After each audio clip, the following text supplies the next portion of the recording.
ഈ വീഡിയോ കാണുമ്പോൾ ആരും തെറ്റിദ്ധരിക്കേണ്ട, ഇത് ബോയ്സ് ഹോസ്റ്റലൊന്നും അടിച്ചു വാരിയ സ്ഥലമല്ല.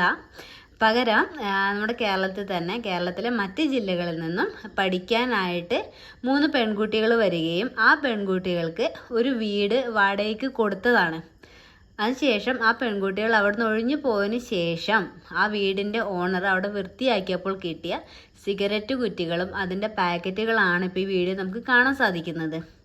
3 പെൺകുട്ടികളല്ലേ എന്ന് കരുതിയിട്ട് അവർക്ക് താമസിക്കാനുള്ള സൗകര്യം ഒരുക്കി കൊടുത്ത വീട്ടുടമസ്ഥൻ അവസാനം സഹി കെട്ട് അവരെ അവിടെ നിന്ന് പറഞ്ഞു വിടുന്ന സാഹചര്യമാണ് ഉണ്ടായത്.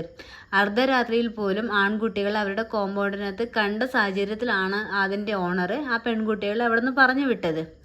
അതിനുശേഷം അദ്ദേഹം അതിൻ്റെ പരിസരങ്ങൾ വൃത്തിയാക്കുമ്പോൾ കിട്ടിയ വസ്തുക്കളാണ് ഇവയൊക്കെ.